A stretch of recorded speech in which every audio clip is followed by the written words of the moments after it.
He's going to lose those Stalkers. Good blink by Huck. If he lost the Stalkers, that would have been detrimental. Easily would have turned the tides of battle into MVP's favor. Gonna come up here and he's gonna see that gold going up. He knows that gold's going up, though granted it's not up yet. And now he's gonna have these carriers are gonna grab a good attack here, and the Zealots are gonna move up here and try to get a charge. Once they charge, they always get a hit in. And here we go. He's stimming up, knowing the encounter is gonna happen. There's gonna be a little bit of a crazy fight. It's gonna be hard to keep up. The carriers staying in the back and doing enough damage to the Marauders up front. The Vikings are gonna gun immediately for the carriers themselves. The Stalkers are gonna be moving up front. This may be too many carriers. I mean, too many Vikings for him to stop. But those High Templars are gonna do so much damage to the Marines. He's gonna be pushed back to the gold, but the gold has already paid for itself. Mostly been done, and he dropped the feedback. That was awesome. I'm sorry, EMP, not feedback, to drop those shields, forcing them to blink out of there. The carriers are gonna have to really focus fire those Vikings, otherwise they're gonna wipe out the Vikings. And right now, he's just mainly carriers and Stalkers. Those Marines and those Ghosts are going down. And here we go. You see a lot being shut down. Oh, could go either way. I really think it's going in favor of MVP, though, because of that Viking count. And all those Vikings are quickly wiping them up. Yes. Oh, wait. No. He's going to take out all those Vikings. Too many carrier interceptors to really do anything. The Stalker, the Ghost is currently cloaked and doing a bunch of damage to the carriers. He has lost 2 because of those Marines and Ghosts. So for a second there, I thought MVP had won. I mean, Huck had won that fight, but he isn't. He's just gonna come to finish off these Vikings and pull back with what he can, as the Ghosts and the Marines are quickly gonna try to finish this off, but not before he does an attack, killing off 3 Marines there. So wow, that was an interesting little stalemate. I think that did slightly go in favor of MVP. If we look at units killed, Huck still has more units killed. And he still has more food, so maybe he did the damage he wanted to do. He's going to go straight for that siege tank so he can get his Zealots in there and his High Templar. And, oh, man, this is a crazy fight. Another encounter with primarily Zealots and High Templar, Marines and Marauders. He needs to kill those Marines if he wants the carrier to be any useful at all. And there goes the Marines. Only a Ghost left and a couple more Marines. So that carrier would do really good damage. But that Viking finally got up and up before the Archon says, frick you, I'm going to finish you off. And now he's going to run off. And since these guys, these are considered huge units, the concussive shells really don't do anything to the Archons anymore. And pulling that Archon back into this base, both sitting on their gold, but now that his gold is fresh, essentially, compared. And if we look at the food differential, it's 154 to 92. That's the power of Warp Gate for you, baby. Just too much, and these carriers are replenishing.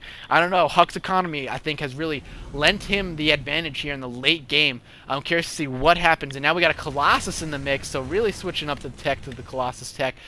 This game is just nuts, man. This game is crazy. I haven't seen a crazy game like this. And leave it up to one of the best Protoss players in the world right now, Huck, to do it. You'll see a lot of people play as far as Korean players.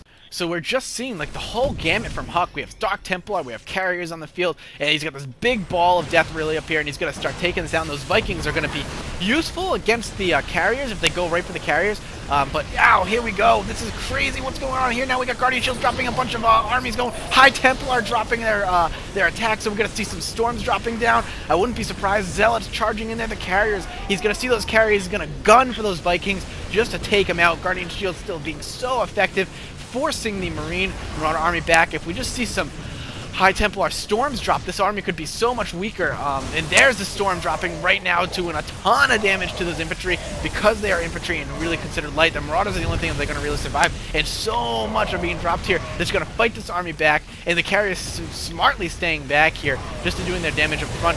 It's just going to be Stalkers and Immortals primarily now that then the Archon is going to be morphing in the back. Now they used all their energy, it deems them useless. Those Marauders are just going to be really good here though. But since he took out those Vikings, now that they are done, and the Archons are in there, and there goes the Archon, but now that the Marauders are pretty much done, the only thing he's going to have for anti-air is Ghost and a few Marines, so he needs to pull back and really focus fire anything anti-air, and now he needs to build another one again and 2 more Vikings on the field. But again, forcing him to use a lot of his economy, and the food cost is currently in favor of Huck, and constantly having him reforce it. I'm surprised he's still going for this. I would try something more along the lines of this right here, a little bit safer, easily defensible because of that. And these carriers are going to stay around now that they were able to do what they were going to do. They are going to stay around and cause continuous damage. This one's a little hurt, but the shields are going to recharge. This one's perfectly fine. I understand that he wants to keep ahead and get ahead. He feels a little bit behind, but he's lost his base twice now. That's 600 minerals gone because of that. They, in my opinion, haven't paid for themselves. He's just going to finish this up over here. He's probably going to take this as his 4th base. And this is just a crazy, crazy game. Whoa, almost lost control of my mouse there. This is a crazy, crazy game here going on. And we have 3 carriers now. Just insane what's happening. Huck has complete map control, really forcing MVP only on his 2 bases, and they are essentially mined out. This one is not much out. If we take a look at minerals that are left, 465 on this one, 460 on this one. So yeah, you're not looking at much more. If we say round up to about 5 or so, a little bit less than, he's not looking at much more than 5, 10, 15, 20, 25, 30, 35. So like around 4,000 minerals here, and that's not going to get him much more. I'm sorry, not 5,000. Yeah, about for a little less than 4,000 minerals. That's not going to get him much, and this huge ball is just going to be so deadly. Now that Huck has such a huge economy lead because he's forced him to lose this base every single time, MVP will have to pull off a miracle to come back from this, I think. And especially since this is all Marines and Marauders, he has a great combination for that. Now, granted, his army is a little bit bigger than Huck's, but Huck's can quickly warp him in with all of his gateways. And here come a bunch of Zealots that are just going to charge and wipe up the Marines. If we take a look at the upgrades, they are just 3 shields, so no ground armor upgrade, which is really surprising, as ground armor not really going for weapons. And if we take a look over here, he has 0 for the air upgrades, but we're going to see a huge encounter here, it looks like. Is he going to push? No, he's not, but I really want to see what he's got for ground. He's got 2, so none of them are going for their upgrades, their weapon upgrades. And currently, he does have this gold, and it is being defended nicely. So the longer he's allowed to have this gold, the better off he's going to be. And he's going to lose that Zealot there, but he knows that the size of the army, that has served its purpose with his Unlocked Watchtower. Just keeping an eye on that gold base. He knows how long it's been. And here we go. Zealots, Stalkers, and Carriers with a High Templar sitting in the back. Interesting to see how this fight's going to turn out. And the Carriers are going to get in a little bit of a head. And since they're all Stalkers in the front, I like this placement. Really forcing him to push back towards the gold. Really keeping MVP on the defensive here. And this game is just crazy, crazy. It's just a small standoff. They are reaching, Huck has reached max now with this latest warp-in of these Zealots and stuff, since they are 2 food and he has 4 food behind. He has reached max. He needs to push now while they're not maxed out. Blinking those Stalkers smart, doing some damage, forcing it. Losing a Viking is actually very imperative now. Scanning to see that armory, and he's completely loaded up with High Templar here. So some High Templar drops maybe behind the lines to do some damage. I'm curious why he's waiting. The longer he waits, the more MVP is going to get, and there are going to be 200 army momentarily, and they're going to be forced to fight each other. My computer might choke on that. I'm not sure why. It just doesn't like big army fights, and I've lowered the settings every time, and I don't want to cast games on low settings. So I'm curious to see this encounter is going to be happening soon. He knows there's nothing up there. He's just going to do an extra scout, maybe just getting his ball all together, and now he's going to take the gold. And really ready for that, and I don't think he knows about it just because he doesn't have any Zelnaga Watchtowers. Nope, Huck has both.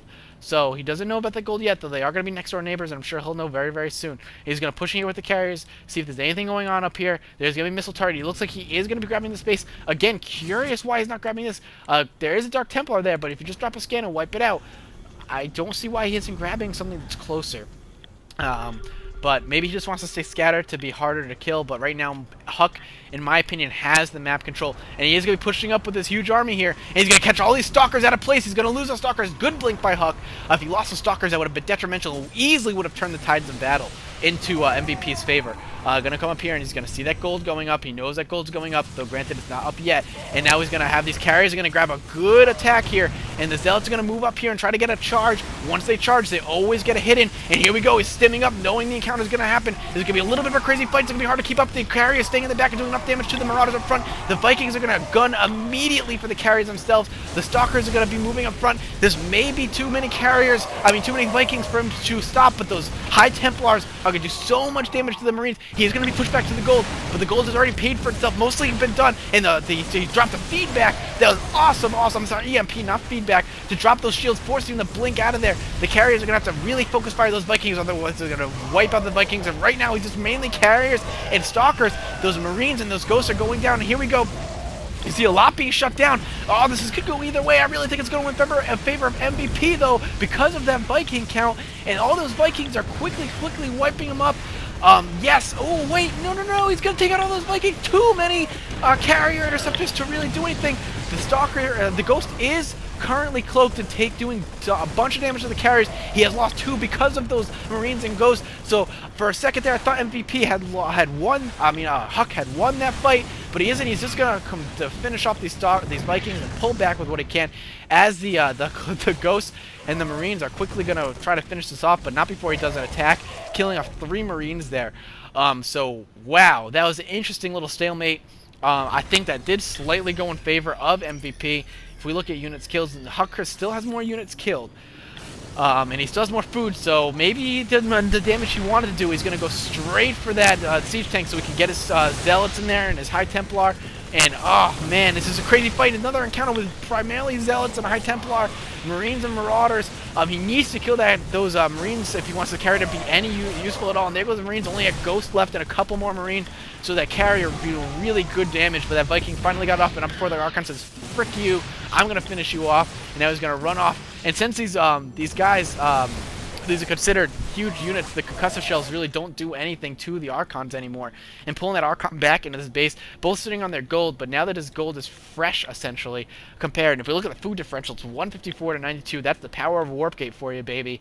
Just too much, and these carriers are replenishing.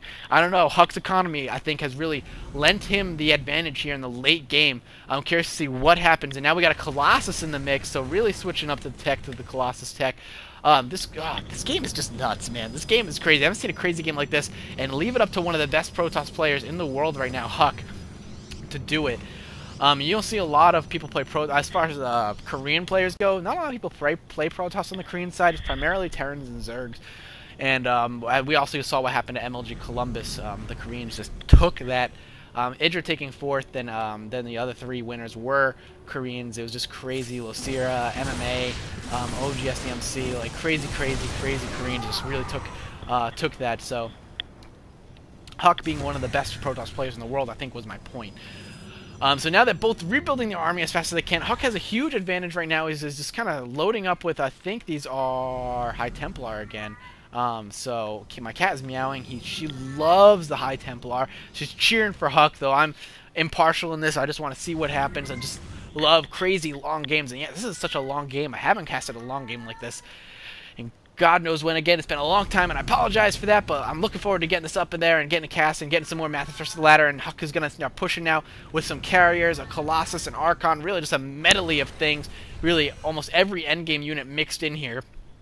All he's missing is a mothership, and yeah, we don't see any of those. Another Colossus joining the fray momentarily. He's got that being built. He's got a bunch of carriers, so I think he just did some scouting with this just to do some damage. There's another Colossus. He's going to have 3 Colossus when all is said and done. His army is currently maxed 200-200, so once those finish up, it will be a 200-200 army.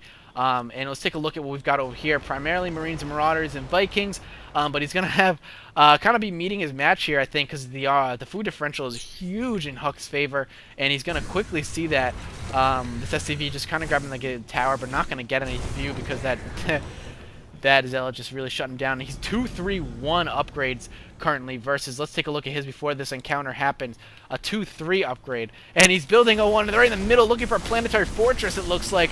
My assumption would be planetary fortress. And we do have a drop going on over here, doing some damage to his tech structures. I missed those pylons, I apologize, I was too busy talking. So he's doing some damage. Really, that's what's forcing Huck to push right now. But I think he's feeling very, very comfortable. This is going to be the big, big push. He's going to split his army here. Let's take a look what happens over here where he splits most of his carriers over here. It's really going to shut this gold, but the gold is already paid for itself and completely empty.